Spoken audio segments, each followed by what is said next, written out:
మీకు బాగా చాలా రోజుల తర్వాత నిదానంగా అర్థమవుతున్నాయని నాకు అర్థమవుతూ ఉంది. అందుని బట్టి నేను దేవుణ్ణి స్తుతిస్తూ ఉన్నాను. మంచిది. నిన్నటి రోజున మొన్నటి రోజున మన పక్కన కర్ణాటక గిల్లెక్సుగురు క్యాంపులో వాళ్ళు ప్రతి సంవత్సరం దాదాపుగా 40 సంవత్సరాలు సిలువ జాతర చేస్తారు కదా, మనందరికీ పరిచయం. శుక్రవారం 1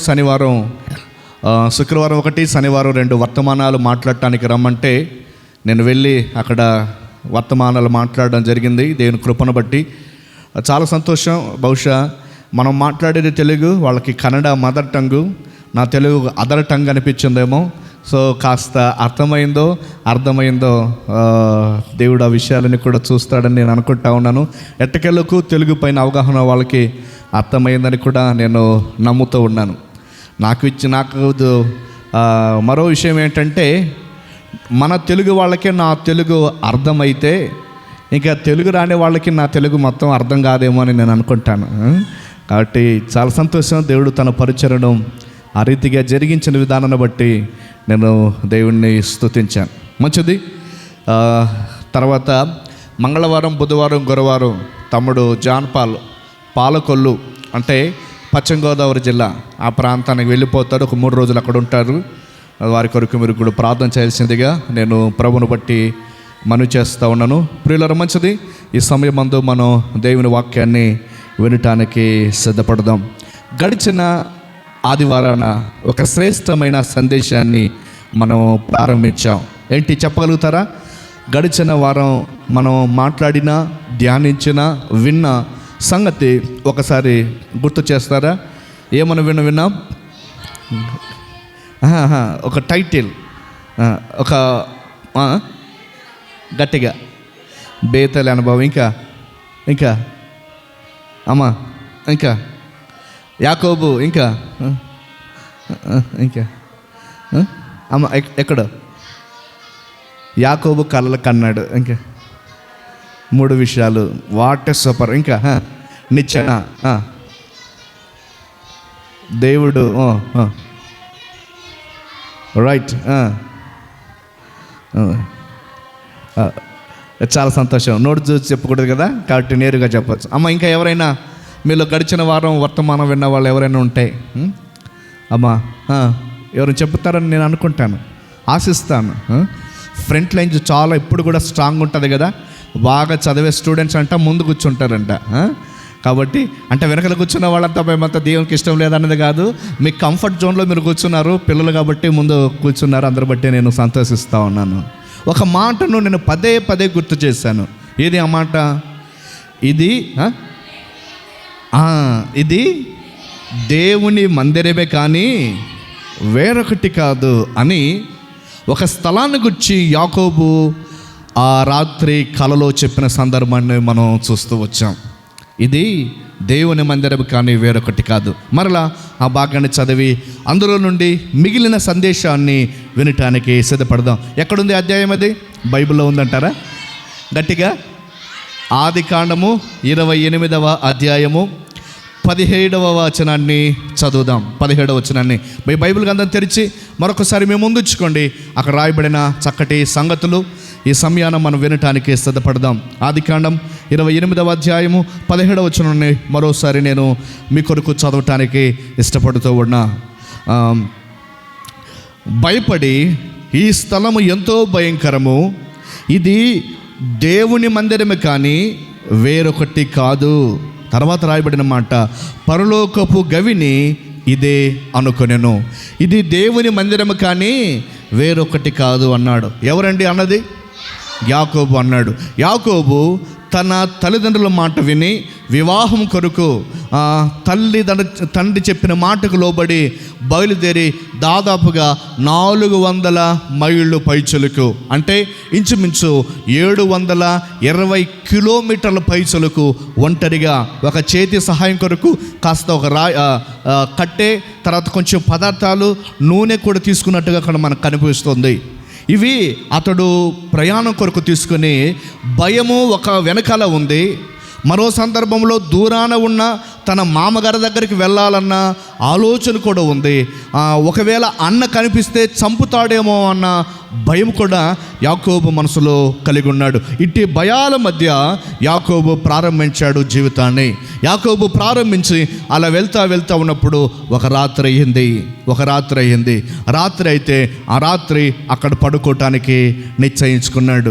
సాధారణంగా తలదిండు పెట్టుకొని పడుకునే అలవాటు కొంతమందికి ఉంటుంది.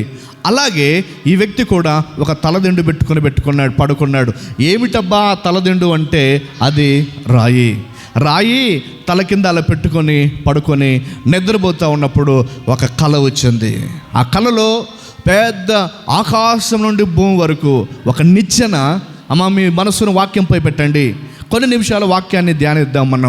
మనం వచ్చాం, చాలా ప్రయాసపడి వచ్చాం కాబట్టి వాక్యాన్ని వినటానికి సిద్ధపడదాం.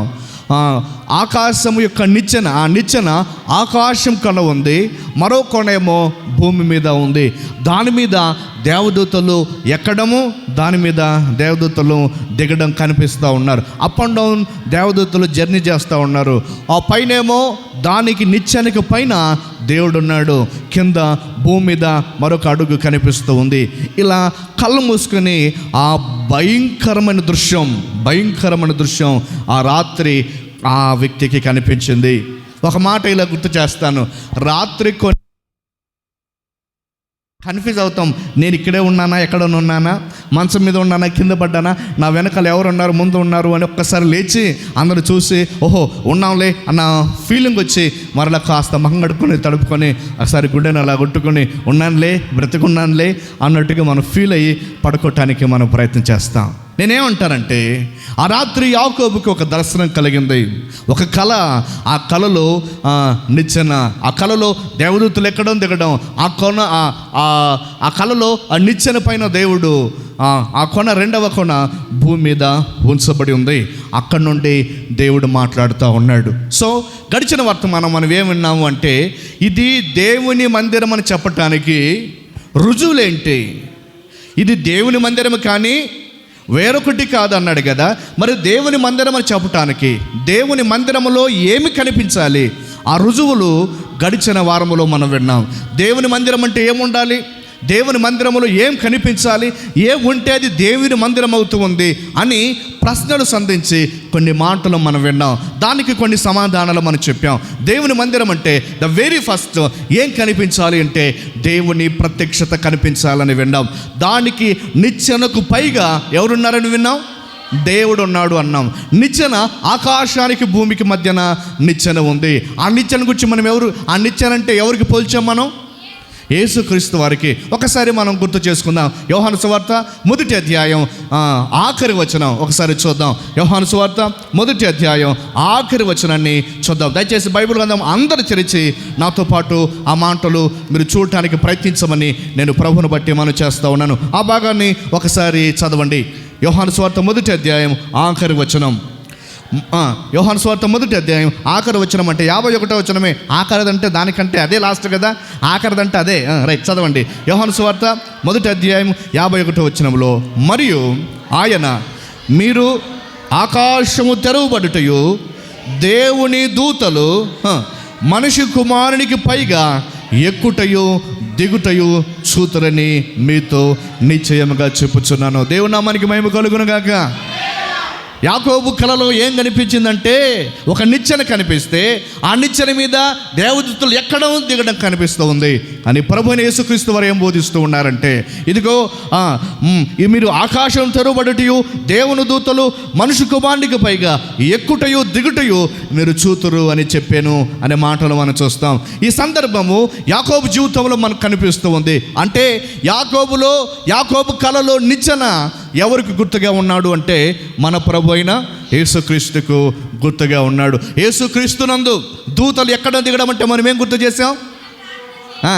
దూతలు ఎక్కడం దిగడం అంటే ఏం గుర్తు చేసాం?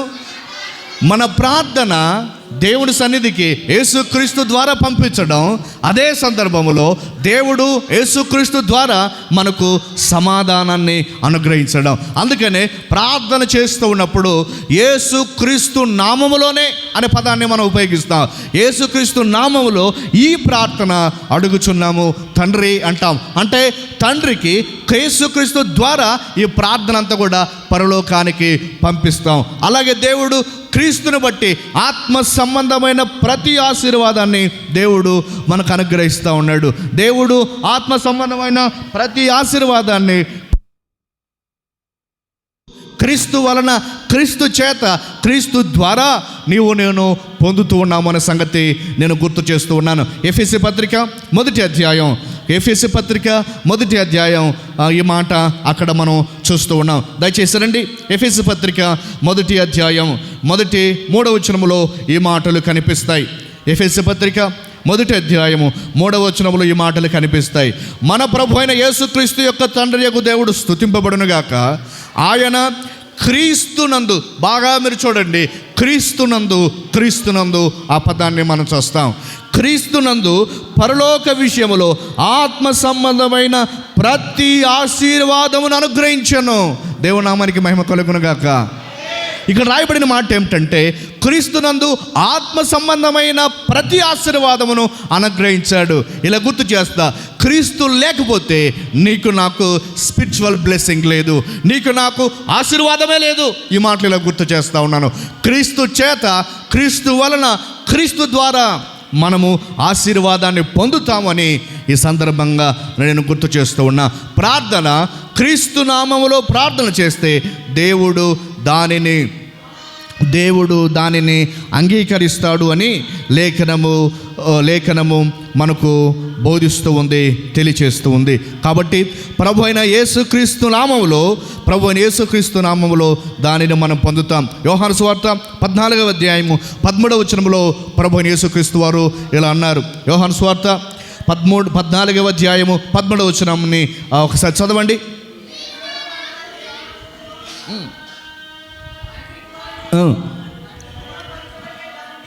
మీరు నా నామమున, అంటే యేసుక్రీస్తు నామమున దేనిని అడుగుదరో తండ్రి కుమారుని యందు మహిమపరచబడినట్లు మహిమపరచబడుటకై దానిని చేతును అన్నాడు. ఇలా గుర్తు చేస్తా, మీరు నా నామమున తండ్రిని ఏమడుగుతారో ఈ మాటను మనం ప్రభు ద్వారా విన్నాం. ప్రభు బోధించిన సందర్భాన్ని మనం గుర్తు చేసుకుంటూ ఉన్నాం. అంటే ప్రభు అయిన యేసుక్రీస్తు వారి ద్వారా మన ప్రార్థన పరలోకపు తండ్రికి చేరితే అక్కడి నుండి ప్రభు ద్వారానే మనము సమాధానాన్ని పొందుకుంటాం. ఇక్కడ మనం ఆ సంగతులు విన్నాం. తర్వాత మరొక విషయాన్ని కూడా మనం చూస్తాం. అక్కడ ప్రభుని యేసుక్రీస్తు ఉన్నారని, యేసుక్రీస్తు గుర్తుగా నిచ్చెన ఉందని, అక్కడ ప్రార్థన కూడా ప్రభు ద్వారానే చేయాలని విన్నాం. మూడవదిగా దేవుడు అక్కడ ఉన్నాడు అని విన్నాం. తర్వాత రాయబడిన మాట ఏమిటంటే, దేవుని యొక్క ఆశీర్వాదం కూడా ఉంది అక్కడ అని మనం వాగ్దానం అన్న సంగతి మనం విన్నాం. రైట్, మంచిది. ఈ సందర్భంగా మరొక ఆలోచన మేము ముందు ఉంచడానికి ఇష్టపడతా. మరొక ఆలోచన ఏమిటి అంటే, ఆదికాండము 28వ అధ్యాయము 17వ వచనాన్ని మరలా ఒకసారి నేను చదవటానికి ఇష్టపడతా. ఆదికాండము 28వ అధ్యాయము 17వ వచనాన్ని చదువుతూ ఉన్నా. భయపడి, ఈ స్థలము ఎంతో భయంకరము, ఇది దేవుని మందిరము కానీ వేరొకటి కాదు అని చెప్పి కింద రాయబడిన మాట పరలోకపు, చూడండి, చెప్పండి, పరలోకపు గవి ఇదే, పరలోకపు గవిని ఇదే అన్నాడు. What is the meaning of heavenly? పరలోకపు గవిని అంటే ఇంగ్లీష్ తర్జమాలో ఏం రాశాడంటే, ఇట్ ఈస్ హెవెన్లీ గేట్ అని రాశాడు. హెవెన్లీ గేట్ అంటే పరలోకానికి మార్గము, పరలోకానికి ద్వారము అన్నాడు. ఇది దేవుని మందిరము అని చెప్పటానికి మరొక రుజువు ఏమిటంటే, అక్కడ పరలోకానికి మార్గం ఉండాలి. పరలోకానికి మార్గము తెలియపరచగలిగేది దేవుని మందిరమే. దేవాలయంలోనికి వస్తే, సంఘము కూడుకున్న స్థలములోనికి వస్తే, ఇది దేవుని మందిరం అని చెప్పబడుతున్న పరిచర్య దగ్గరకు వస్తే, అక్కడ ఆ పరిచర్య పరలోకపు మార్గాన్ని చూపించాలి. లోకపు మార్గాన్ని కాదు చూపించాల్సింది, పాపపు మార్గాన్ని కాదు చూపించాల్సింది, మనుషులకు చూపించాల్సింది ఏమిటంటే పరలోకపు మార్గాన్ని చూపించాలి. It is heavenly gate. అది పరలోకపు ద్వారము. ఏదండి పరలోకపు ద్వారము అంటే దేవుని మందిరమే. అంటే దేవుని మందిరము పరలోకపు మార్గాన్ని, పరలోకపు గేటును, పరలోకపు ద్వారాన్ని మనకు చూపించాలి. దానిని దేవుడు ఇష్టపడుతూ ఉన్నాడు. ఇది దేవుని మందిరము, ఇది దేవుని పరిచర్య అని చెప్పడానికి హేతువు, రుజువు ఏమిటంటే ఇది పరలోకాన్ని గూర్చి ప్రకటిస్తూ ఉంది, ఇది పరలోకాలను గురించి చెబుతూ ఉంది, ఇది పరలోకం వెళ్ళటానికి మార్గాన్ని చూపిస్తూ ఉంది. ఈ మార్గము ద్వారా, ఈ మార్గము వలన, ఈ మార్గము చేతనే మనం పరలోకానికి వెళ్ళగలుగుతాం. ఒక వ్యక్తి పరలోకాన్ని చేరాలి అంటే, ఒక వ్యక్తి పరలోకాన్ని చూడాలి అంటే, లేక ఒక వ్యక్తి పరలోకాన్ని చేరుకోవాలి అంటే మొట్టమొదటిగా భూమి మీద దేవుని సంగము ద్వారా, దేవుని సన్నిధి ద్వారా అతడు ఆ విషయాలు నేర్చుకోగలుగుతాడు, తెలుసుకోగలుగుతాడు అనే సంగతి మొట్టమొదటిగా నేను ప్రభువుని బట్టి, లేఖనాన్ని బట్టి గుర్తు చేస్తా. ఒక ఎగ్జాంపుల్ నేను గుర్తు చేస్తూ ఉన్నాను. నీవు అనారోగ్యం చేత బాధపడుతూ ఉన్నప్పుడు అనారోగ్యం నుండి ఆరోగ్యాన్ని పొందాలి అంటే ఏ రోగం ఉందో టెస్ట్ చేస్తేనే నీ బలహీనత ఏంటో బయటపడుతుంది. నీ బ్లడ్ శాంపిల్ నీకు ఏ రోగం ఉందో చూపించడానికి అవకాశాలు ఉంటాయి. నీవు నీ బ్లడ్ శాంపిల్ ఇవ్వకుండా కొన్ని సందర్భాల్లో నేను ఎక్కువ మెడిసిన్ వాడే బాగవుతానంటే కొన్ని చాలా లోతుగా ఉన్న వ్యాధులు ఉంటాయి. అలాంటి వ్యాధులకు తొందరగా చికిత్స దొరకదు. అంటే నీ బలహీనత పోవాలి అంటే నిన్ను టెస్ట్ చేయాలి. నీకు సరైన మెడిసిన్ ఇస్తే నీ బాగవుతావు. అంటే ఒక వ్యక్తి రోగ నిర్ధారణ జరిగేది ఒక వైద్యుడి దగ్గర. అలాగే నీవు పరలోకము చేరాలి అంటే, పరలోకాన్ని చేరే నిర్ధారణను పొందాలి అంటే భూమి మీద దేవుని సన్నిధే. నీవు దేవుని సన్నిధికి రావడం వల్ల, వాక్యము వినడం వల్ల, దేవుని సన్నిధిలో కూర్చోవడం వల్ల, వాక్యము ధ్యానించడం వలన ఏం జరుగుతుంది అంటే పరలోకపు మార్గాన్ని నీవు చూడగలుగుతాం. మనం పరలోకపు మార్గాన్ని చూడటానికి వచ్చాం. ఇలా గుర్తు చేస్తా, దేవుని మందిరాలు పరలోకాన్ని గురించి మనకు తెలియచేయాలి. దేవుని మందిరాలు పరలోకపు మార్గాన్ని గురించి మనకు ప్రకటించాలి. అది దేవుడు ఇష్టపడుతూ ఉన్నాడని మొట్టమొదటిగా నేను గుర్తు చేస్తూ ఉన్నా. కొన్ని సంస్థలు, కొందరు వ్యక్తులు నేటికి డబ్బు కొరకు కొట్లాడే సంఘాలను నేను చూశాను. భక్తులు మోకాళ్ళ మీద నుండి ప్రార్థన చేసి, భక్తులు కన్నీళ్లు కార్చి ప్రార్థన చేసి, ఎందరినో ప్రభు దగ్గర నడిపించి, వారు శాయశక్తుల స్వార్థ కొరకు పరిచర్య చేస్తే, వారు కోసిన లేక వారు నాటిన, వారు పెంచిన వ్యక్తులు కాలక్రమేణా పెద్దలు వెళ్ళగా వారి చాటున పెరిగిన వ్యక్తులు ఆస్తుల కోసం కొట్లాడుకుంటున్న సందర్భాలను మనం చూస్తూ ఉన్నాం. ఆస్తుల కోసం దేవుని సంస్థలు, వాక్యాన్ని బోధించే సంస్థలు కోర్టుకు వెళ్ళిపోతున్న సందర్భాలను లోగడ మనం చాలా చూసాం. నా మట్టుకు నేను చాలా చూశాను. ఇవి వాక్యాన్ని ప్రకటించే సంఘాల లేక సమస్యను ప్రకటించే సంఘాల? ఇవి లోకానికి పరలోకాన్ని చూపించే సంఘాల? ఇవి లోకానికి సమస్యలను చూపించే సంఘాల అన్నది అర్థం కాకుండా పోతా ఉంది. ప్రియులారా, ఇది దేవుని మందిరం అని చెప్పటానికి మరొక రుజువు, మరొక కారణం ఏమిటంటే దేవుని మందిరం పరలోక మార్గాన్ని చూపించాలి, పరలోకపు మార్గాన్ని చూపించాలి. ప్రియ సోదరుడా, ప్రియ సోదరి, నీవు ఇక్కడ ఉన్నావు అంటే, నీవు ఇక్కడ ఈ సువార్తను వింటూ ఉన్నావంటే, నీవు మరణించిన తర్వాత మరలా ఇలా గుర్తు చేస్తా, పరలోకం ఉంది, ఆ పరలోకానికి చేరుకోవాలని ఈ మాటలు మనకు తెలియచేస్తూ ఉంది ఈ గ్రంథం. ఇక్కడ మనం ఎలా కూర్చున్నామో, ఇలా ప్రభువు రక్తము చేత విమోచించబడిన వ్యక్తులుగా ఎలా మనం సమూహంగా వచ్చి దేవుడి నామాన్ని ఆరాధిస్తూ స్తుతిస్తూ వాక్యం వినటానికి మనం ఇక్కడ ఎలా కూర్చున్నామో, ఒక రోజున పరలోకపు పట్టణములో, నూతన యెరూషలేములో దేవదూతల మధ్య, మరి విశేషించి ప్రభు అయిన యేసుక్రీస్తే గొర్రె పిల్లగా ఉండి, ప్రభు అయిన యేసుక్రీస్తే తన కాంతి చేత, తన ప్రసన్నత చేత మనందరినీ నిత్యత్వములో ఉంచటానికి ఇష్టపడుతూ ఉన్నాడు. దానిని నీవు భూమి మీద అంటే కావాల్సింది దేవుని మందిరం ప్రారంభించబడుతుంది. దేవుడు కానీ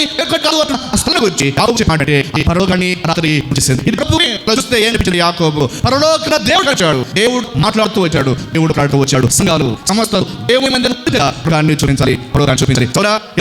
ఇలా చూస్తున్నాను, నీవు చెబుతున్న బతుకులు, నీవు చెబుతున్న వారు పరలోకాన్ని చూస్తున్నారు, వారు పరలోకాన్ని వచ్చి జీవితాన్ని మరుగుతున్నారా? గుర్తుకోమని నేను బట్టి పని చేస్తూ ఉన్నాను. నేను ఇప్పుడు నమ్ముతున్నాను వాక్యాన్ని మాత్రమే వాస్తవమైన వాక్యాన్ని మాత్రమే ఇష్టపడ్డాను. చూడటానికి ఆహ్వానించు తర్వాత అంటే పెద్ద ఆయన ఒక మాట చెప్పాడు, చాలు నిన్ను చిన్నప్పుడు ఎదుగుతాం గడిచిన 20 సంవత్సరాల నుండి నీ రాసి వచ్చేసి ఎలా ఎదుగుతూ ఉన్నావు, ఎలా ఖచ్చితంగా పిలిచాం అవుతుంది. నేనే కోరుతున్నానండి, వాక్యము ప్రజలకు చెప్పే ఏదో చూడడం ప్రజలు ఆజ్ఞంలో వెళ్ళి ఆంతర్య జీవితంలో వెళ్ళి వాక్యం ప్రకటించగా వారు మార్పుచ్చారు సంగతి నేను గుర్తు చేస్తూ ఉన్నాను. చాలా మంది రోగం కోసం బాధకం సమస్య ఉన్నారు. ఓకే ఏమంటారంటే రోగం పోయిన తర్వాత, వ్యాధి పోయిన తర్వాత, సమాజం పోయిన తర్వాత ప్రభుత్వం రోగం కాదు. ఈ నా కాన్సెప్ట్ రోగం అయిన తర్వాత మనం ఒక సామెత ఆపదకుడు అంటే దేవుడు ఆపదముఖుడు, దేవుడు అంటే ఆత్మ చూస్తాడు. దేవుడి కాబట్టి ఇది దేవుని అంటే పరలోకపు గవిని కనిపించాలి. అంటే దేవుని మనలోకి వస్తే పర్యాలకు వస్తే నీకు కనిపించాలి కాదు, వ్యక్తులకి కాదు, దైవిక కనిపించాలి. పరలోకపు అంటే పరలోకపు అనుభూతి మనం పొందాలి. అదే దేవుని సంఘము దేవుని చెప్పడానికి కూర్చొని సభగా కూర్చొని ఆడుతూనే ఇది ఏం చేస్తుంది, పరలోకపు ఆవాన్ని గుర్తిస్తుంది, పరలోకపు స్థితి గుర్తు చేస్తుంది, పరలోకపు తండ్రిని మనకు గుర్తిస్తుంది. కాబట్టి దేవుని దేవుని రుజువు ఏంటంటే అది ఆయన మాట పరలోకపు జ్ఞాని, ఇదే పరలోకపు విని అన్నాడు. కాబట్టి పరిచయ దేవుని మన చెప్పకి రుజువు ఏంటంటే అది పరలోకాన్ని గుర్తు చేయాలి. తర్వాత పరలోకపు విని ముఖ్యం చూస్తాం 18వ వచనాన్ని. ఆదికాండము 28వ మాటను చూస్తాం. తెల్లవారినప్పుడు యాకోబు లేచి బేల్ అని పెట్టెను. బేల్ అనగా దేవుని మందిరము. మాటలు మనం చూద్దాం.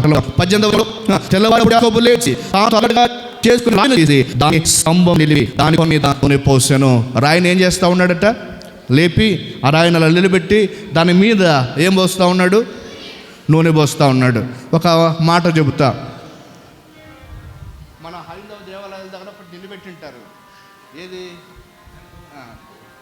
అది యాకోబు అక్కడ నిలబెట్టిన రాయికి ఒక చిహ్నాలకి వాళ్ళు గుర్తుపెట్టుకున్నారు. దాని మీద పోయగలిగేది అదే, నూనె పోస్తారు, అక్కడ కూడా దీపం పెట్టేస్తారు.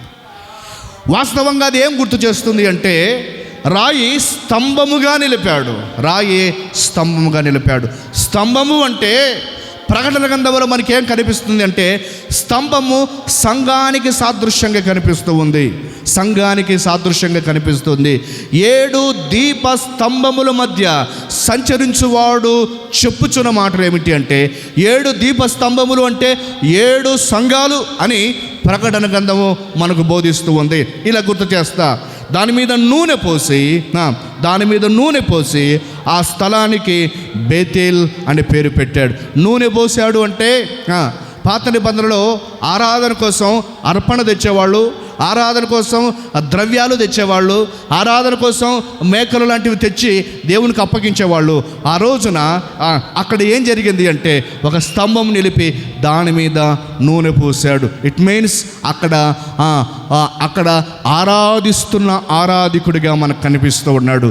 నూనె పోసాడు అంటే స్తంభంగా నిలిపాడు అంటే ఒక పని చేశాడు, అక్కడ దేవుని కొరకు పని చేశాడు. అదే మనకు గుర్తు చేస్తుంది అంటే ఇది దేవుని మందిరం అని చెప్పటానికి మరొక రుజువు ఏమిటంటే అక్కడ ఆరాధన కనిపించాలి. దేవుని నామానికి మహిమ కలుగును గాక.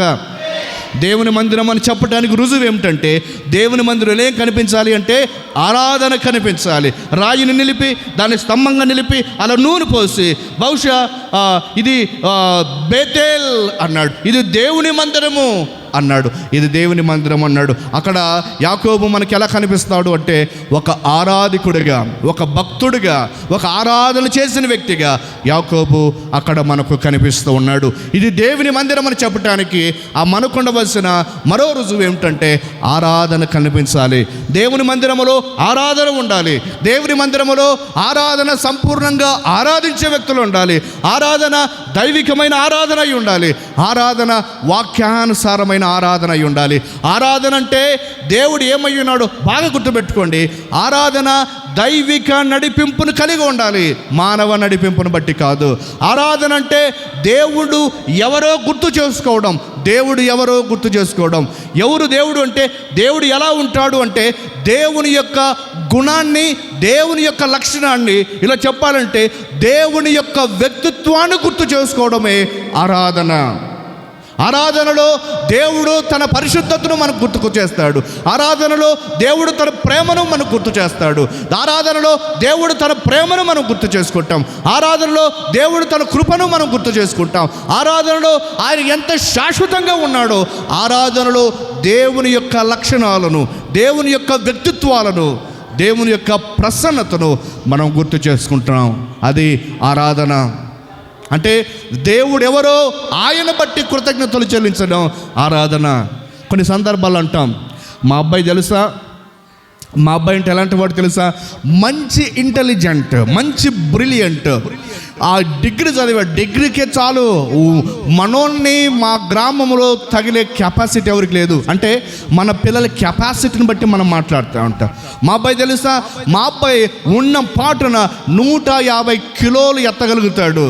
అంటే మన పిల్లల యొక్క సామర్థ్యాన్ని గురించి మా పిల్లోడు ఇలా అని మనం ఎట్లా చెబుతూ ఉంటామో, ఆరాధనలో ఏం కనిపించాలంటే నీవు కళ్ళు మూసుకొని దేవుణ్ణి స్తుతిస్తున్నావు అంటే దేవుని యొక్క గొప్పతనం, మనం దేవుని యొక్క గొప్పతనాన్ని బట్టి ఆయనకు కృతజ్ఞతలు చెల్లించాలి. అది ఆరాధన. నమ్మండి, ఈ రోజున ఆరాధన కాస్త దేవుడు లేని సందర్భాన్ని పరిచయం చేస్తూ ఉంది. కొన్ని వేదికలు ఆరాధన పేరిట డ్యాన్సులు స్టార్ట్ చేశారు. కొన్ని వేదికలు ఆరాధన పేరిట పొగలు స్టార్ట్ చేశారు. ఆరాధనలో ఒక చిత్ర విచిత్రాల దర్శనం అంతా కూడా కనిపిస్తూ ఉంది. నేనేమంటానంటే, లోకములో జరుగుతున్న కొన్ని సంఘటనలు సంఘములోనికి, లోకములోకి జరుగుతున్న కొన్ని అలవాట్లు, వ్యక్తులు తమ పలుకుబడి కోసం, వ్యక్తులు తమ వ్యక్తిత్వాన్ని ఇంకా కాస్త డెవలప్ చేసుకోవటానికి, లేక వారు లోకములో ఉన్న కల్చర్ను సంఘములోనికి, విచిత్రంగా ఆరాధనలోనికి తీసుకొచ్చిన సందర్భాన్ని నేను గుర్తు చేస్తున్నా. ఎన్నటికి ఆరాధన వ్యక్తిగతమే కావాలి. ఆరాధన దేవుని ప్రసన్నతను గుర్తు చేసుకోవాలి. ఆరాధన దేవుని ప్రసన్నతను బట్టి ఆరాధించాలి. నీకు ఏమి లేకపోయినా పర్వాలేదు, పాడటానికి నీ గొంతు చాలు ఆరాధన, చెప్పడానికి నీ మాటలు చాలు ఆరాధన. అదే నిజమైన ఆరాధన. అట్టి ఆరాధనే కావాలి. ప్రభువు యేసుక్రీస్తు ఏమన్నాడో తెలుసా? ఆరాధించే వాళ్ళు ఎలాంటి వాళ్ళు ఉండాలని చెప్పాడు, ఆరాధించే వాళ్ళు ఎలాంటి వారు కావాలని చెప్పాడు.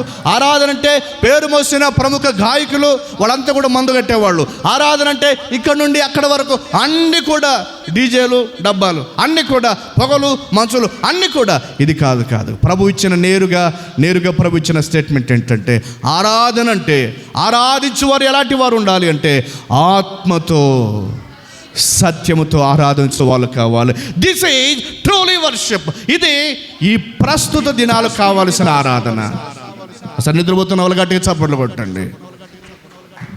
అంత సైలెంట్గా నా పదాన్ని మీరు క్యాచ్ చేశారంటే ఎంత ఆతృతగా మీరు వింటున్నారో నాకు అర్థమవుతా ఉంది.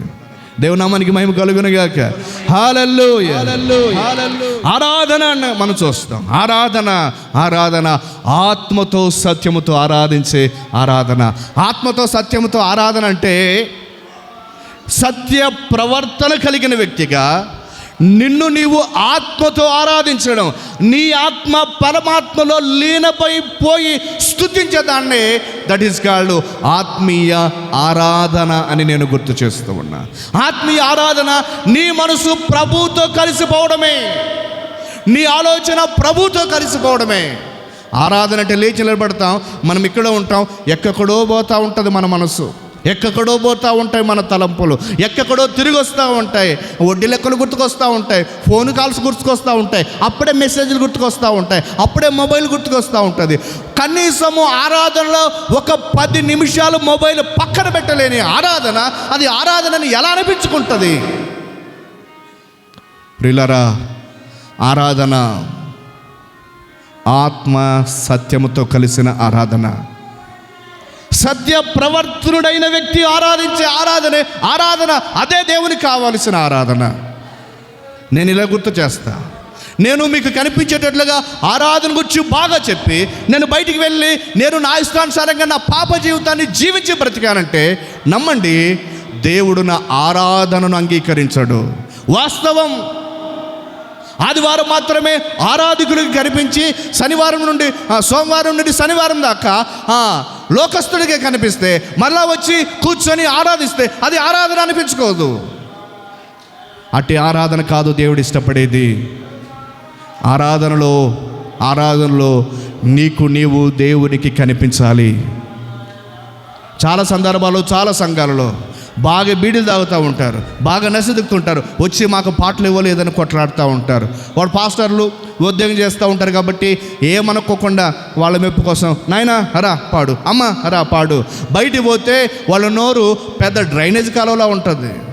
ఎట్లా వస్తుంటాయో బూతులు, ఎట్లా మాట్లాడుతూ ఉంటారు. ఇక్కడ మౌత్ వచ్చి దంచి పాడేస్తూ ఉంటారు.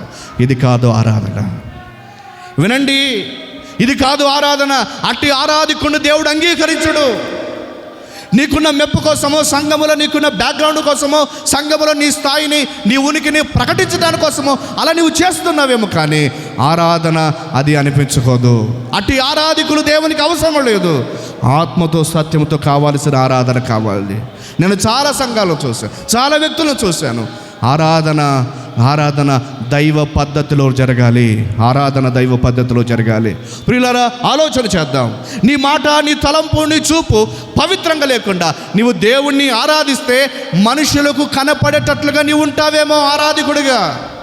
అందుకనే యెషయా కాలములో ఆ మాటను మత్తయి మరల ఎత్తి చూపించి ప్రభువు యేసుక్రీస్తు వారు ఎలా బోధించారు అంటే, ఈ ప్రజలు తమ పెదవులతో నన్ను గనపరుచుదురు కానీ వారి హృదయము నాకు ఎట్లంట దూరముగా ఉంది అన్నాడు. హృదయము దేవునికి దగ్గరగా ఉండి ఆరాధించాలి. సత్య ప్రవర్తన కలిగిన వ్యక్తి దేవునికి దగ్గరగా వచ్చి ఆరాధిస్తాడు. దేవునికి దగ్గరగా వచ్చి ఆరాధిస్తాడు. ఒకవేళ అలా ఆరాధిస్తూ ఉంటే పెదవులతో గణపరిచే ఆరాధనే మన ఆరాధన. పెదవులతో గణపరిచే ఆరాధనే మన ఆరాధన. ఓ ప్రియ సోదరి సోదరుడా, నీవు వెళ్తూ ఉన్నప్పుడు, దేవుని గురించి పాడాలనుకుంటూ ఉన్నప్పుడు నీవెలా ఉన్నావు అన్నది ప్రశ్న. నీవు రక్షింపబడ్డావా, మారు మనసు పొందావా, పాప క్షమాపణ పొందావా, బాప్తిసం పొందుకున్నావా? ఇట్టి క్వాలిఫికేషన్, ఇట్టి అర్హత ఆరాధించడానికి అవసరమైన ఆధిక్యత. వినండి, క్రైస్తవ కుటుంబంలో పుట్టినంత మాత్రాన వాక్యము క్రైస్తవుడు అని అంగీకరించదు. లోకం అంగీకరిస్తుందేమో కానీ వాక్యం అంగీకరించదు. కాబట్టి నేను ప్రభువుని బట్టి గుర్తు చేస్తూ ఉన్నాను, ఆరాధించే వ్యక్తి సత్య ప్రవర్తన కలిగి ఉండాలి.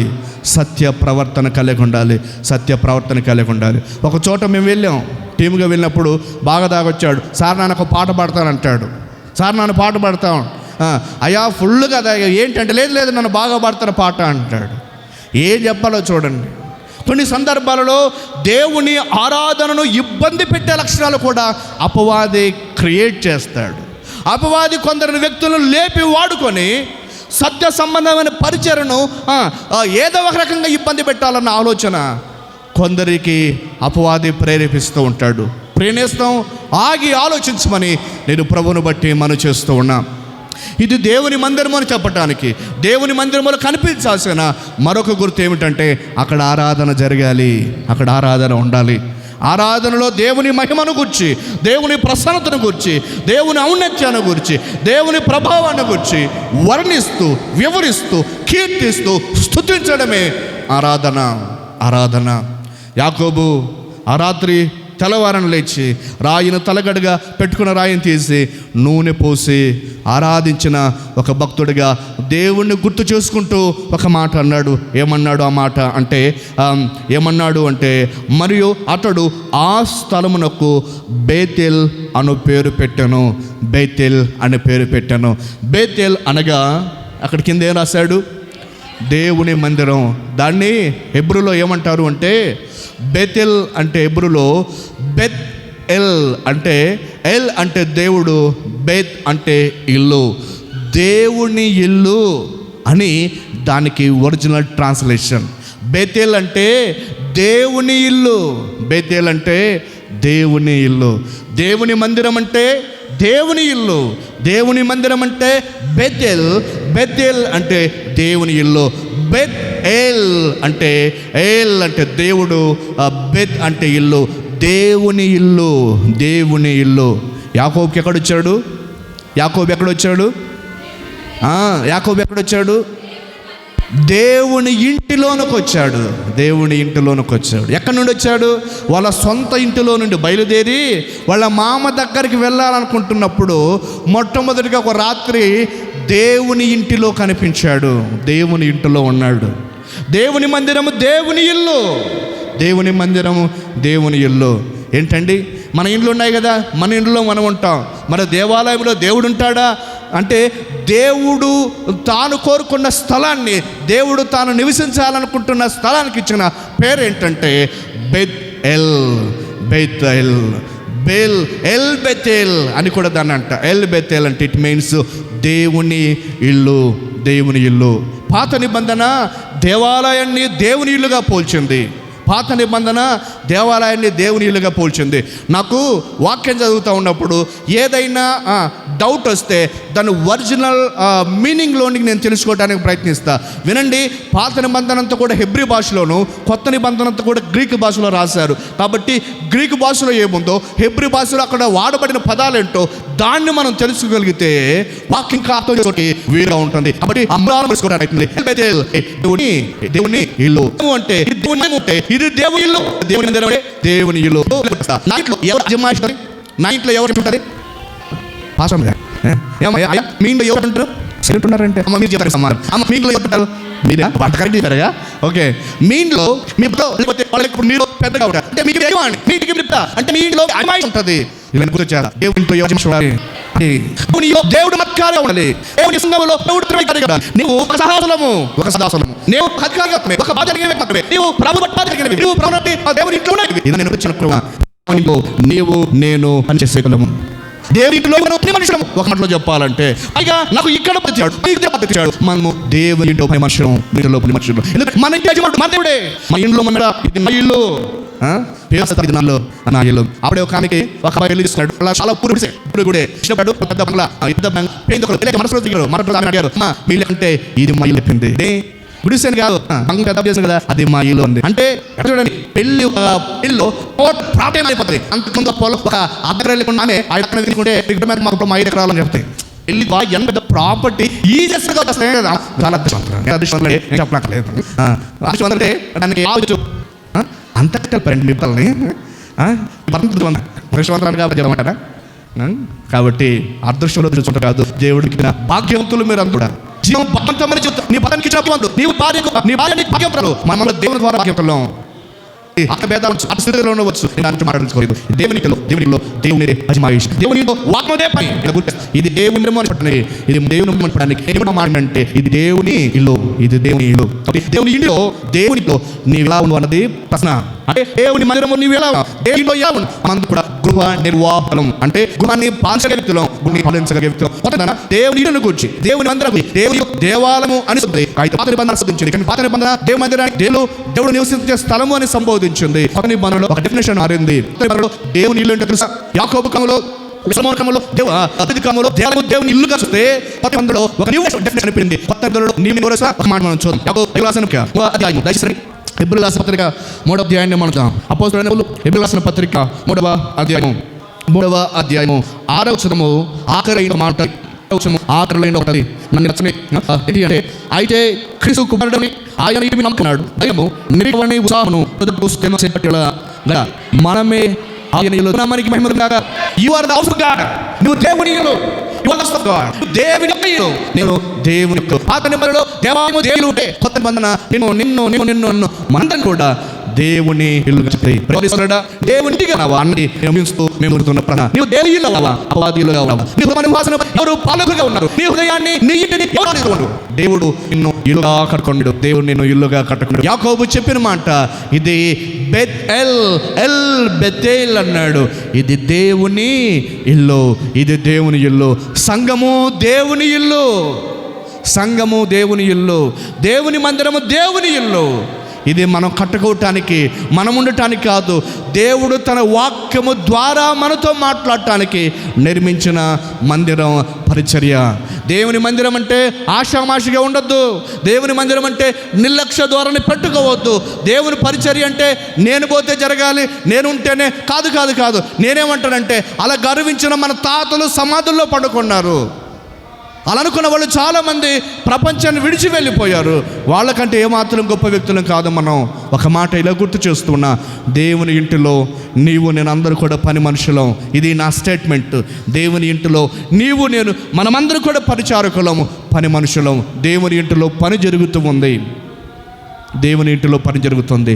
సంఘము అని చెప్పటానికి, ఇది దేవుని మందిరం అని చెప్పటానికి మూడవ రుజువు ఏంటంటే అది దేవుని ఇల్లు, దేవుడు నివసించే ఇల్లు. కొత్త నిబంధన మనమే దేవుని ఇల్లు అన్నాడు. అంటే సంఘము దేవుని ఇల్లు, సంఘము దేవుని ఇల్లు. కాబట్టి మనమందరూ కూడా దాన్ని గుర్తిద్దాం, గమనిద్దాం. ఏంటి అంటే ఇది దేవుని మందిరము కానీ వేరొకటి కాదు. దేవుని మందిరం అంటే అది పరలోకపు మార్గాన్ని చూపించేది, మొదటిది. రెండవదిగా దేవుని మందిరం అంటే ఆరాధన ఉండాలి.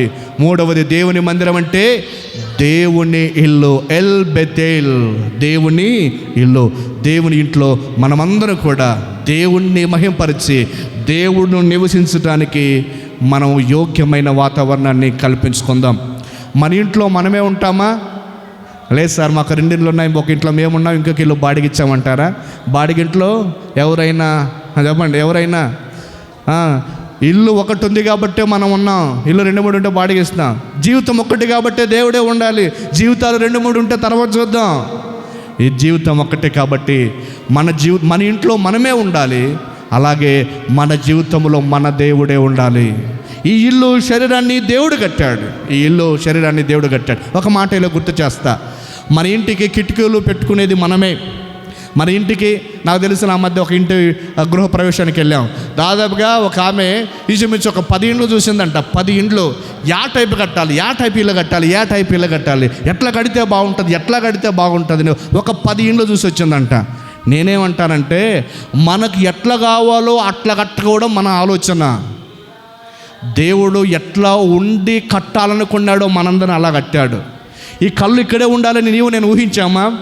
దేవుడు తన ఇల్లు కాబట్టి తన ఇంటికి అక్కడే కన్నులో పెట్టాడు. ఈ చెవులు ఇక్కడే ఉండాలని మనం ఊహించామా? దేవుడు చెవులు ఎక్కడే ఉండాలని నిర్మించాడు కాబట్టినే అక్కడే ఉన్నాయి. ఈ చేతులు ఇక్కడే ఉండాలని మనం ఊహించామా?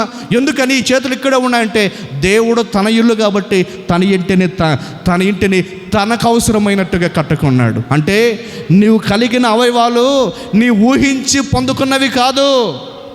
దేవుడు నిన్ను ప్రేమించి తన కోసము ఈ అవయవం ఇక్కడుంటే బాగా పనిచేస్తుంది, చెవి దగ్గర ఇలా ఉంటే బాగుంటుంది, కళ్ళు ఇలా ఉంటే బాగుంటాయి, ముక్కు ఇలా ఉంటే బాగుంటుంది, చేతులు ఇలా ఉంటే బాగుంటుంది, అండర్ సిస్టమ్ అంతా ఇలా ఉంటే బాగుంటుందని నీవు నేను ఊహించిన దానికంటే ముందుగా దేవుడు ఊహించి మన ఇంటిని కట్టాడు. ఈ ఇల్లు ఎంత ఎర్రగుందో, ఆ ఇల్లు ఎంత నల్లగుందో. నల్ల ఇండ్లు తెల్లిండ్లు కాదు, నీ ఆత్మ అది కావాలి. కొన్ని సందర్భాల్లో భలే డిమాండ్ ఉంటుంది కొందరికి, మరి చెబితే బాధపడతారనుకోండి. నేనేమంటానంటే ఒక కళాకారుడు ఒక మాట రాస్తాడు, ఒక సాహిత్యకారుడు. ఏంటంటే ఎర్రగుంటే అబ్బబ్బబ్బబ్బా, నల్లగుంటే ఎంత మట్టి, ఎక్కడైనా మట్టి. నేను ఎర్రగుంటాను కాబట్టి క్షమించాలి, నేను వేరే దృక్పథంలో కాదు. అంటే కొందరు గర్వించే వ్యక్తులు నేను చూడగలిగాను. మనం తిక్కినప్పుడు బంగారు రాదు, మనకి ఏమొస్తుందండి? గట్టిగా మట్టే, ఎర్రగుండ మట్టే వస్తుంది, నల్లగుండ మట్టే. మనం మట్టి వాళ్ళం, మనం వట్టి వాళ్ళం. దేవుని ఆత్మ మనకి లేకపోతే దేనికి ప్రయోజనం రాని వాళ్ళం. కాబట్టి అతిశయించొద్దు, అతిశయానికి తావులేదు ఇక్కడ. అందుకని దేవుడు నన్ను చేసినప్పుడు నా మట్టుకు నేను సంతోషిస్తా. ఎట్లాగంటే ప్యూర్ బ్లాక్నెస్ నాకు ఇచ్చాడు. నాలాంటి నలుపు మరెవరికి లేదేమో. అందుకని చాలా సందర్భాలు అప్పుడు కొంచెం తెల్లంగా వేసుకోవడానికి ప్రయత్నిస్తా. ఎందుకంటే కనీసం ఫేస్ అయినా కనిపిస్తుంది కదా, ఇక్కడ పర్సన్ ఉన్నాడు అని. కాబట్టి దేవుడు నీకు ఏ అందాన్ని ఇచ్చినా దాన్ని ఆస్వాదించు. నువ్వు నల్లగా ఉన్నావా, సంతోషించు. లేని ప్రయోగాలు చేయొద్దు, లేని ప్రయోగాలు చేయొద్దు. ఫేర్ అండ్ లవ్లీ వాడండి, కలర్లా ఖజాన్ అంట, కళలకే ఖజానా. డబ్బును ఖజాన్ ఎట్లా అంటామో కళలకే ఖజాన్ అంట. నేనేమంటానంటే ఒక 7 వారాలు పడితే ఫేస్ అంతా తెల్లగా అయితే అమెరికాకి, ఏది ఆఫ్రికాకి పంపిద్దాం, వెస్టిండీస్కి పంపిద్దాం. వాళ్ళంతా కూడా టోటల్ ఎక్కడ పండ్లు తప్ప కండ్లు తప్ప అంతా కూడా వాళ్ళకి పంపిస్తే సరిపోతుంది కదా. వాళ్ళ ప్రాపర్టీని పెంచుకోవటానికి మనకేదో కొన్ని డూప్లికేట్ మాటలు చెప్పి మనకు ఆడిస్తే నమ్మి అలమర నిండుంటుంది. ఆదివారం బజారు పోయామంటే చాలు సంచులు వస్తూ ఉంటాయి. ఎందుకు అంటే జాగ్రత్త. అంటే నేను కాపాడుకోవడం మంచిది, చెడ్డదని నేను అనట్లేదు. దాన్ని బట్టి గర్విస్తూ ఉన్నావేమో, అది నేను ఆలోచిస్తున్న విధానం. దేవుడు నీకు ఇచ్చాడంటే దాన్ని బట్టి సంతోషించు, చాలా సంతోషం. నీలాంటి వ్యక్తి ఎవరు లేరు, నీలాంటి వ్యక్తి నువ్వే. నీవు ఒక ప్రత్యేకమైన వ్యక్తివి. నీలాంటి వ్యక్తి ప్రపంచంలో మరి ఎవరు కూడా లేరు. నీవు కలిగిన ఫింగర్స్ ఉన్నాయే, నీకు మాత్రమే సాధ్యమైంది. నీవు కలిగిన ఐ బొమ్మలు ఉన్నాయే, కళ్ళు ఉన్నాయే, అవి నీకు మాత్రమే ప్రత్యేకమైనవి. కాబట్టి నీవు ఒక one of the great origin. నీకు అంతే, నీవు one of the totally different. నీలాంటి వ్యక్తి పోలిక మరెవరు ప్రపంచంలో, నీ ఫింగర్ ప్రింట్కు ఎవరు కూడా టచ్ గారు, నేనెవరు తట్టను కూడా. ఒక మాటలో చెప్పాలంటే ఇది నీ ఒక ప్రత్యేకమైన వ్యక్తివి చూపిస్తూ ఉంది. ఇలా కావాలని నీవు ఊహించకముందే, నేను ఊహించకముందే దేవుడు తన ఇంటిని, అంటే మనలను తన కోసం కట్టుకున్నాడు అనమాట. తన కోసం మన ఇంటిని కట్టుకున్నాడు, తన కోసం మన ఇంటిని మనల్ని కట్టాడు. మనం ఆ సంగతిని మరిచిపెట్టి నేను ఎవరు అనుకున్నావు తెలుసా? ఎవరు నీ ఒక మనిషివి. నీవెవరు అంటే నేనేమిటో తెలుసా? నేను ఇంత, నేను అంతంతా. నీవెవరైనా ఎంతైనా కానివ్వు, నీ ఒక మనిషివి. నేనేమంటానంటే నీవు అంతా ఇంత అని చెబుతున్నప్పుడు, పోయేటప్పుడు నువ్వు ఎందుకు పోతావని ప్రశ్నిస్తే ఏమి సమాధానం చెబుతావు? కాబట్టి మనం అంతో ఇంతో కాదు, మనం ఎంత కాదు, దేవుడు పెట్టినంతే, దేవుడు మనల్ని ఉంచినంతే మనం. కాబట్టి ఈ జీవితాన్ని ఆస్వాదిద్దాం. ఈ జీవితాన్ని దేవుని కొరకు నమ్మకంగా ఆస్వాదించి దైవిక మార్గంలో పెంచబడటానికి సిద్ధపడదాం. అట్టి గొప్ప కృపను, అట్టి గొప్ప భాగ్యాన్ని వాక్యం విన్న మనందరికీ దేవుడు తన కృపనిచ్చి మహిమ పొందునుగాక. ఆమెన్. చిన్న ప్రార్థన చేద్దాం. ప్రేమ కలిగిన తండ్రి, మీకు స్తోత్రాలు. మీరు అందించిన శ్రేష్టమైన సందేశం కొరకై మేము స్తుతిస్తూ ఉన్నాం. ఇంతవరకు చక్కటి మాటలు మీరు అందించారు. ఇది దేవుని మందిరము కానీ వేరొకటి కాదు అని చెప్పటానికి మరో 3 రుజువులు మీరు గుర్తు చేశారు. దేవుని మందిరం అంటే పరలోకపు మార్గము అని, దేవుని మందిరము అంటే అది ఆరాధన స్థలం అని, దేవుని మందిరం అంటే దేవుని ఇల్లు అని మీరు గుర్తు చేశారు. మీ ఇంటిలో, మీ మందిరములో ఇదిగోనైనా పరలోకాన్ని చూపించే వ్యక్తులుగా మేమందరూ కూడా బ్రతకడానికి సహాయం చేయండి. మరొక సవాలును మా ముందు ఉంచారు. మా జీవితాలన్నీ, మా శరీరాలన్నీ మీరు నివసించడానికి కట్టుకున్న ఇండ్లు అని గుర్తు చేశారు. ఈ ఇంటిలో ధైర్యంగా, జాగ్రత్తగా గృహ నిర్వహణ చేసే భాగ్యాన్ని మా అందరికీ మరి అనుగ్రహించి మహిమ పొందమని మా ప్రాణప్రియుడు రక్షకుడైన యేసుక్రీస్తు వారి ఉన్నతమైన నామములో ప్రార్థించి అడుగుచూ పొంది ఉన్నాం పరమ తండ్రి. ఆమేన్.